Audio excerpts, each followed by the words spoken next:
Good morning everyone, मैं आपका स्वागत करता हूं द्रोणा सेंटर ऑफ एक्सीलेंस में। यहां पर हम लोग ने अपने जो पिछले लेक्चर में 5.1 का फर्स्ट कंप्लीट कर लिया था। उसके बाद अब अपन बढ़ते हैं सेकंड क्वेश्चन की तरफ। तो जैसा कि आपके क्वेश्चन में लिखा हुआ है, जैसा कि आप सब देख सकते हैं कि राइट फर्स्ट फोर टर्म, यहाँ पर उसने हमसे 4 टर्म पूछी है। पहली 4 टर्म हमसे यहाँ पर उसने पूछी है, ठीक है। और हमें क्या क्या गिवन है, ए गिवन है और डी गिवन है। जैसा कि मैंने आपको पहले बताया था कि आपके 5.1 एक्सरसाइज में सिर्फ आपके दो ही चीजें काम आने वाली है, वो है आपका ए और दूसरा है आपका डी। तो मैं बात करता हूँ, यहाँ पर मुझे फर्स्ट फॉर्म 4 टर्म लिखनी है। तो मेरी फर्स्ट टर्म होती है यहाँ पर ए, मेरी फर्स्ट टर्म होती है यहाँ पर ए, दूसरी टर्म होती है मेरी ए प्लस डी, तीसरी टर्म होती है मेरी ए प्लस डी या फिर ए प्लस 2d, और चौथी टर्म होगी मेरे पास ए प्लस 3d। या फिर आप उसको ऐसे भी समझ सकते हैं, ए 10 है तो मैंने आपको बताया था यहाँ पर 10 ऐड करना है, तो ये हो जाएगी मेरे पास सेकंड टर्म 20, जिसे मैंने ए प्लस डी कर दिया, वापस में 10 ऐड कर देता हूँ तो ये 30, वापस में 10 ऐड कर देता हूँ तो ये मेरे पास 40। तो ये मेरी 4 टर्म हो गई, 1 2 3 4, ये मैंने फर्स्ट 4 टर्म लिख दिया यहाँ पर। 1 10 20 30 और 40, क्यों? क्योंकि मेरे पास ए 10 है और डी मेरे पास भी 10 है। अब मैं आता हूँ दूसरे क्वेश्चन की तरफ। दूसरे क्वेश्चन में मेरे को गिवन है a बराबर -2, ठीक है। फिर वापस अपन बात कर लेते हैं अपने टर्म की, d अपने को सब में ऐड करते जाना है। लेकिन आपने यहाँ पर नोट किया होगा कि d जो है अपना वो है 0, तो अपने को कुछ भी ऐड नहीं करना है, अपने को सिंपल यही टर्म लिखनी है -2, इसमें -2 -2 -2। ये मेरा जो है पहले का सेकंड सवाल भी कंप्लीट आपने देख लिया, ठीक है। अब मैं बात करता हूँ तीसरे सवाल की। तीसरा सवाल मेरा क्या है, a बराबर मुझे दिया गया है 4। अगर 4 में से मैं -3 ऐड करता हूँ, यहाँ देखिएगा 4 में मुझे -3 ऐड करना है, तो यहाँ पर क्या होगा 4 - 3 कितना आ गया मेरे पास 1। अब 1 में से मुझे वापस -3 ऐड करना है, तो यहाँ पर मेरे पास जो वैल्यू आ जाएगी वो आएगी -2। -2 में मुझे वापस -3 ऐड करना है, तो मेरे पास जो वैल्यू आ जाएगी वो आ जाएगी -5, ठीक है। तो ये यहाँ पर मेरी चारों टर्म आ गई, आप देख सकते हैं ना। चारों टर्म को मैंने आपको पहले कर दिया, ए प्लस डी, ए प्लस 2d, ए प्लस 3d, ठीक है। आप इस हिसाब से भी लिख सकते हैं, और ये आपका जो है पर्टिकुलर आंसर हो जाएगा 4, 1, -2, -5, ठीक है। ये आपकी चारों टर्म कंप्लीट। नेक्स्ट मैं बात करता हूँ इस वाले क्वेश्चन की, चौथा क्वेश्चन। यहाँ पर ए मुझे गिवन है -1, ठीक है, और डी मुझे गिवन है 1/2। तो वापस मैं बात करता हूँ, अब 1/2 को मैं अगर 0.5 लिख लूं तो भी आई थिंक कोई दिक्कत नहीं होगी, क्योंकि इसको ऐड करने में इजी होता है। आपके लिए दोनों ही चीजें कारगर होगी। अब -1 प्लस 1/2 अगर मुझे करना होगा तो यहाँ पर मेरे पास माइनस का 1/2 आ जाएगा, ठीक है। तो यहाँ पर -1, अगला -1/2, (0, 1/2 प्लस 1, ठीक है। तो ये मेरी टर्म आ जाएगी। जब मैं -1 में प्लस का 1/2 ऐड करता हूँ तो माइनस का 1/2 बचता है। माइनस के 1/2 में प्लस का 1/2 ऐड करता हूँ, -1/2 प्लस 1/2, आपको पता होगा दोनों कट जाते हैं, 0 हो जाएगा, ठीक है। मतलब माइनस का 0.5 प्लस का 0.5 0। तो आपकी जो टर्म आएगी वो आ जाएगी यहाँ पर -1, -1/2, 0, 1/2 और 1। क्लियर है यहाँ पर? अब मैं बात करता हूँ आपके चौथे क्वेश्चन की। जो चौथा क्वेश्चन है उसमें ए मुझे गिवन है 1.25, ठीक है, और डी मुझे गिवन है माइनस का 0.25, ठीक है। तो 1.25 में से माइनस का 0.25 मुझे हर बार ऐड करना है। तो मेरी जो टर्म होगी 1.25, इसमें मुझे माइनस का 0.25 ऐड करना है, तो साइन तो मेरा माइनस का ही रहेगा और ये टर्म क्या हो जाएगी, ऐड हो जाएगी। क्या हो जाएगी? ऐड हो जाएगी। तो मुझे 0.25 ऐड करना और मेरा साइन किसका रहेगा, माइनस का, ठीक है। तो यहाँ पर मेरे पास आ जाएगा माइनस का 1.5, माइनस का 1.75, माइनस का 2.0। तो ये मेरा इसका आंसर हो गया। आई विश आपको ये वाला क्वेश्चन क्लियर होगा, ठीक है, ठीक है। तो दोस्तों अब हम यहाँ पर अभी तीसरा क्वेश्चन समझने वाले हैं, ठीक है। तो थर्ड क्वेश्चन, जैसा कि क्वेश्चन में आपको गिवन है, क्वेश्चन में उसने पूछा है मुझे यहाँ पर कि राइट फर्स्ट टर्म, मुझे इसकी पहली टर्म लिखनी है और मुझे इसका सिंपल कॉमन डिफरेंस बताना है।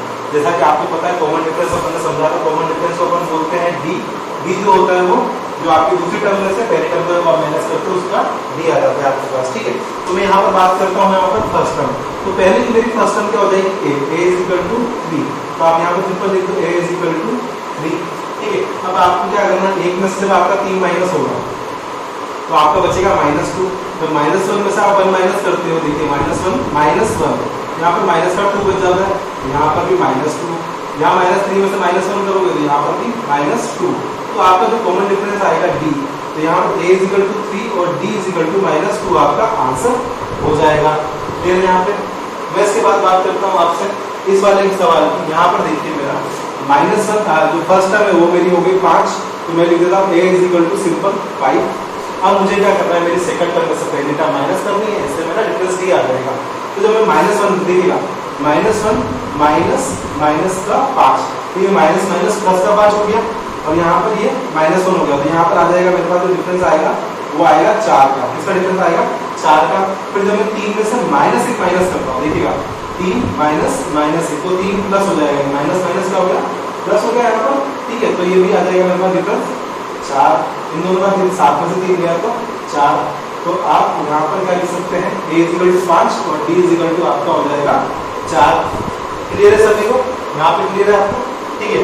अब मैं बात करता हूँ इस वाले सवाल की। देखिए कुछ बच्चे जो है वो इसमें कंफ्यूज हो जाते हैं, बहुत ही मैं वो बेसिक से बता रहा हूँ, तो कमजोर बच्चे के लिए बात करता हूँ, हर एक छोटे बच्चे को समझ में आएगा, ठीक है। अब यहाँ पर मुझे दिया हुआ है LCM, या मुझे यहाँ पर ऐसे फ्रैक्शन वाली चीजें दी गई है, भिन्न वाली चीजें दी गई है, ठीक है।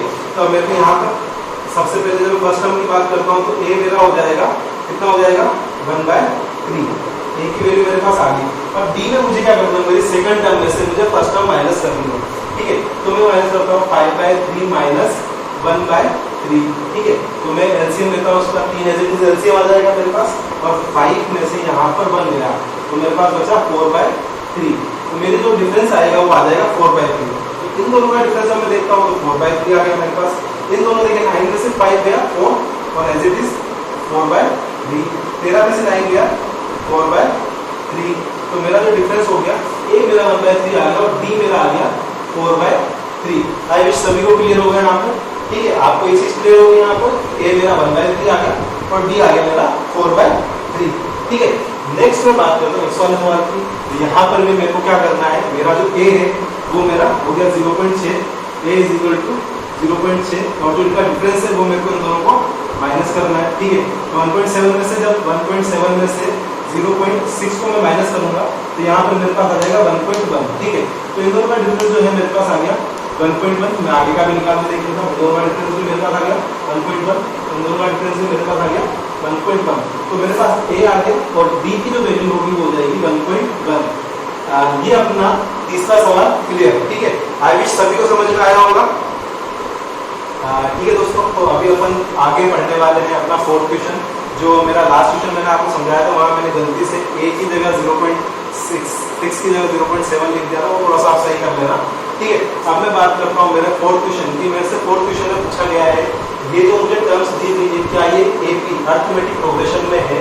अगर यदि ये है, इफ यस, देन मुझे 3 मोर टर्म, मुझे आगे वाली 3 टर्म्स और फाइंड करनी है। ये मेरा फोर्थ क्वेश्चन है, ठीक है। अब मैं कैसे पता लगाता हूँ कि मेरी टर्म AP है या नहीं है? वहां पर मुझे फिक्स डिफरेंस चाहिए। क्या मेरी second term minus first term जो है वो 6 होनी चाहिए, थर्ड में से सेकंड है वो डिफरेंस फिक्स होना चाहिए, फोर्थ में से 3 गई तो वो डिफरेंस फिक्स होना चाहिए। तो उसके लिए मैं क्या करता हूँ, सिंपल माइनस करके देखता हूँ। देखिए मेरी फर्स्ट टर्म जो है वो मेरी आ गई 2, A = 2 आ गया मेरे पास। अब मैं 4 में से 2 माइनस करता हूँ तो यहाँ पर 2, 4 में से 8 तो यहाँ पर 4, और यहाँ पर मेरे पास आ गया 8। तो मैं देख रहा हूँ कि ये मेरे पास जो डिफरेंस है D जो है वो चेंज हो रहा है, तो ये यहाँ पर मेरा AP में नहीं है, ठीक है। AP में नहीं है मतलब यहाँ पर मैं लिख दूंगा नो। अगर मेरा AP में नहीं है तो मुझे आगे की 3 टर्म फाइंड नहीं करनी है, ठीक है। अब मैं बात करता हूँ दूसरे की। अब देखना यहाँ पर दूसरे की मैं बात करता हूँ। यहाँ पर मेरी फर्स्ट टर्म क्या है आपके पास 2, फर्स्ट टर्म कितनी है 2, A = कितना है 2। अब मुझे D फाइंड करना है, डिफरेंस फाइंड करना है मुझे। तो यहाँ पर 5/2 - 2, 5/2 को अपन क्या लिख सकते हैं 2.5 भी लिख सकते हैं, ठीक है। 7/2 को अपन 3.5 भी लिख सकते हैं, ठीक है। तो 2.5 में से जब मेरे पास 2 गया तो यहाँ पर मेरे पास या तो 0.5 लिख सकते हैं या फिर 1/2, ठीक है। आधा और 0.5 एक ही होता है, तो आधा बचेगा मेरे पास। 3 में से 2.5 गए तो 2.5 गए तो अपने पास बचेगा 0.5, यहाँ पर भी 0.5। तो ये मेरी जो है ये मेरी AP बन रही है। क्यों? क्योंकि यहाँ पर मेरा जो डिफरेंस है D वो 0.5 आ रहा है। आई विश आपको क्लियर होगा। तो अब मुझे आगे की 3 टर्म और लिखनी है। तो मैं इसमें 3 टर्म और कैसे लिखूंगा, यहाँ पर देखिए 2.5 3 3.5। अब यहाँ पर देखिए इसमें मैं 0.5 ऐड कर दूं, इसमें 0.5 ऐड कर देता हूँ, यार 1/2 ऐड कर देता हूँ, तो यहाँ पर आ जाएगा 4। इसमें वापस 0.5 ऐड कर देता हूँ, तो यहाँ पर मेरे पास आ जाएगा 4.5 या 9/2। ठीक है, दोनों लिख सकते हैं। और इसमें भी 0.5 को ऐड कर देता हूँ, तो यहाँ पर मेरे पास आ जाएगा 5। ये मेरा एपी की आने वाली 3 टर्म हो गई। आई विश आपको क्लियर होगा। ठीक है, अपन ने कुछ नहीं किया, सिर्फ 0.5 0.5 0.5 या 1/2 1/2 1/2 अपन ने उसमें ऐड किया है। ठीक है, क्लियर है सभी को? आगे चले। नेक्स्ट जो क्वेश्चन है मेरा वो थर्ड क्वेश्चन है। थर्ड क्वेश्चन में वापस अपन बात करते हैं ए की। तो मेरा ए क्लियर है, मुझे a = मेरा हो गया -1.2। अब मुझे b फाइंड करना, तो माइनस के 3/3.2 में से जब मैं माइनस का 1.2 माइनस करता हूँ तो ये प्लस का हो जाएगा।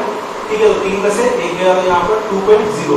तो यहाँ पर मेरे पास जो बचेगा वो बचेगा प्लस का 2.0 माइनस 5.2 से मतलब इसमें, तो यहाँ पर भी मेरे पास क्या आ जाएगा,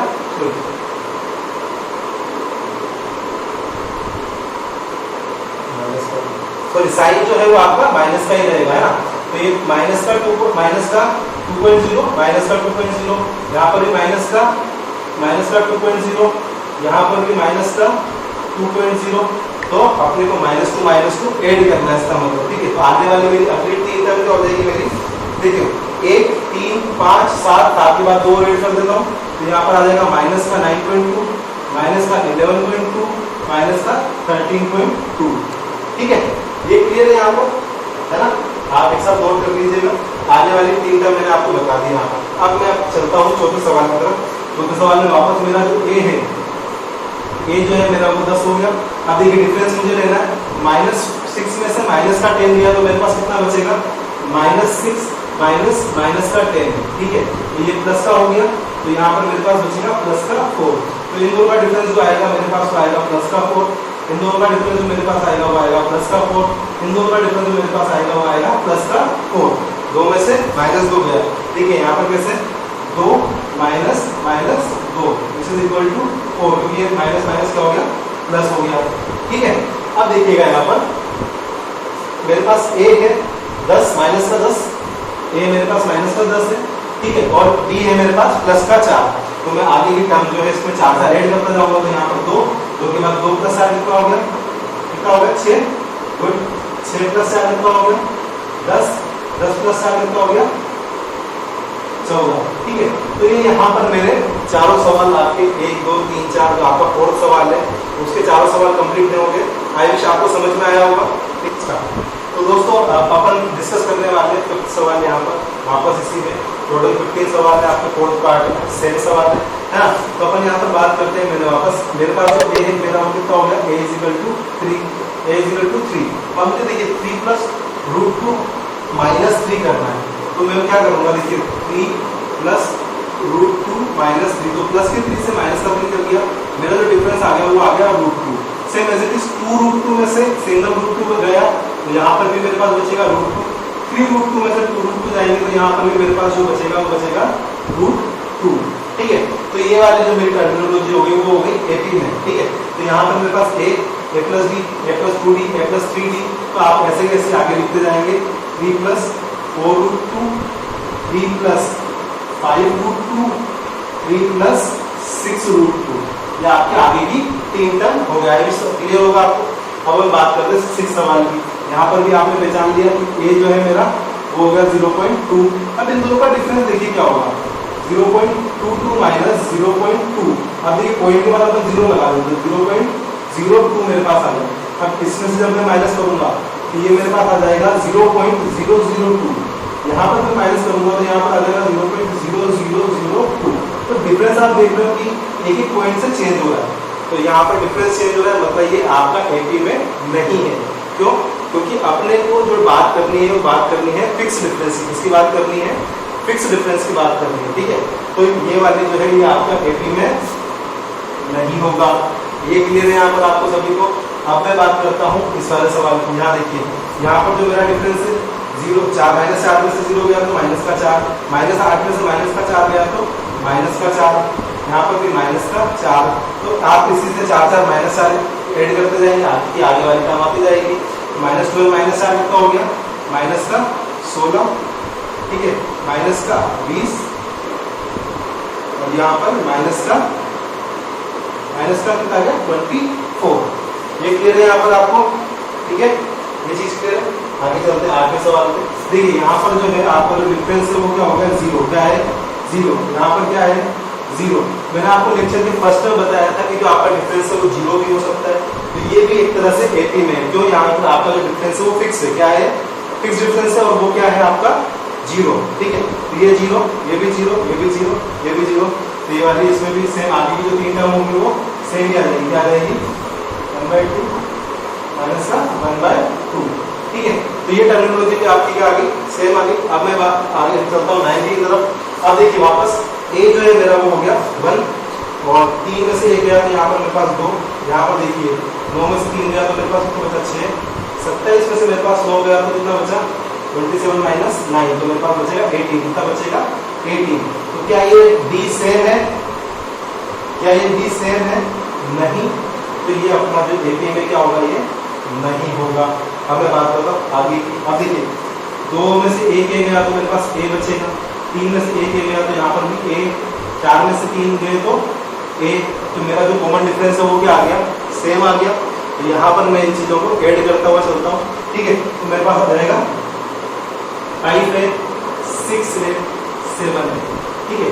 तो ये यहाँ पर मैंने आपके सामने 6 के 6 सवाल डिस्कस कर लिए, ठीक है। अभी अपन इसका आगे सवाल और डिस्कस करते हैं, ठीक है। तो आगे के अपने जो अपन सवाल अभी अपन पढ़ने वाले हैं, नेक्स्ट सवाल जो है 11, 12, 13, 14, 15 वो मैं आपसे डिस्कस करने वाला हूँ फिलहाल। इसमें देखिए यहाँ पर वापस से बात करता हूँ।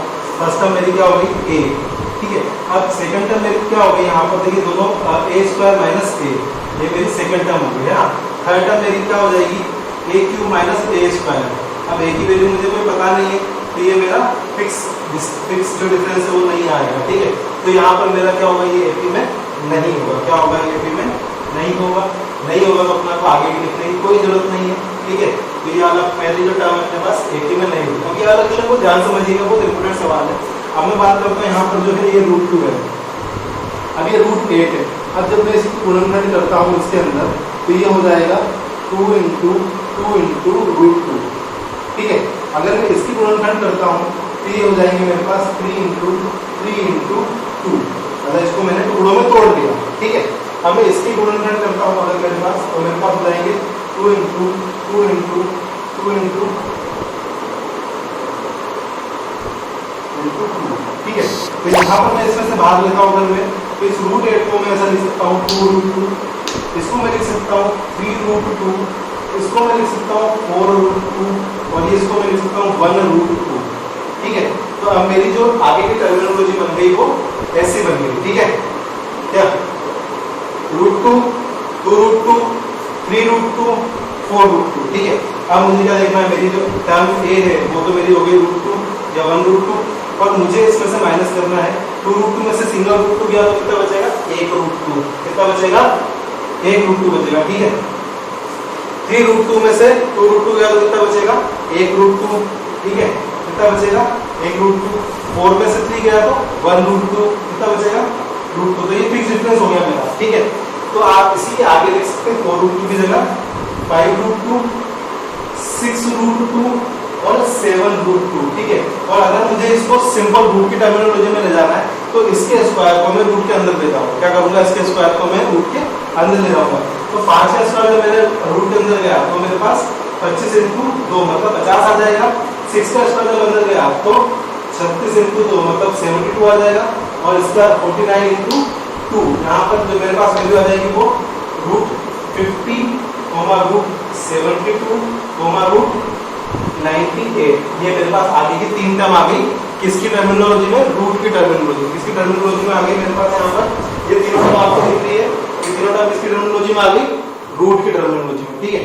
अब मैं बात करता हूँ मेरे 13 क्वेश्चन की। ये वाला क्वेश्चन आपको बहुत अच्छे समझ में आ गया, ये इंपॉर्टेंट सवाल है, ये आपके एग्जाम में पूछा जा सकता है। क्यों, क्योंकि इसमें थोड़ा सा छोटा सा कॉन्सेप्ट लग रहा है। इन्होंने √8 को किसमें कन्वर्ट किया, 2√2 में, ठीक है। क्लियर है, आगे चलते हैं। अब देखिए यहाँ पर ये क्वेश्चन, अब देखिए यहाँ पर आपको, आप भी सोच रहे होंगे कि पहले जैसा ही होना चाहिए, लेकिन यहाँ पर वैसा नहीं होगा, क्योंकि जब अपन इसके टुकड़े करते हैं तो ये √6 ही रहता है। क्या है? √6 ही रहता है। जब 9 के टुकड़े करते हैं तो ये 3 आ जाता है। जब 12 के अपन टुकड़े करते हैं तो क्या आ जाएगा? 2 × 2 × 3, तो 2√3 आ जाएगा। यहाँ पर √3 आ जाएगा सिंपल, ठीक है। यहाँ पर ये क्या आ जाएगा? √6, 2 × √2 × 3, ठीक है। तो जब आप इसमें से √6 में से √3 माइनस करेंगे, आपको भी इसकी वैल्यू पता नहीं है, लेकिन आप देख सकते हैं कि इसमें से जो है एक कॉमन चीज वो नहीं आएगी, ठीक है। कॉमन डिफरेंस जो अपना है वो नहीं आएगा, तो ये आपका जो है एपी में ये नहीं होगा। क्यों? क्योंकि अपने पास जो कॉमन डिफरेंस है वो अलग अलग आएगा, हर बार का कॉमन डिफरेंस अलग आएगा, ठीक है। ये रूट की वैल्यू मैं आपको सीधे निकालना सिखाऊंगा। आपको यहां तक क्लियर है ये चीज? इसमें ये एपी में नहीं है, ठीक है। अपन बात करते हैं इसकी, ये एपी में है या नहीं। तो अपन सबसे पहले स्क्वायर सोल्व कर लेते हैं। 1 का स्क्वायर 1, 3 का स्क्वायर 9, 5 का स्क्वायर 25 और 7 का स्क्वायर 49, ठीक है। तो 9 में से 1 गया, मेरे पास कितना बचा? 8। 25 में से 9 गए, मेरे पास यहाँ पर मेरे पास बचे 16। 49 में से 25 गए, मेरे पास बचे 24। क्या मेरा डिफरेंस सेम है?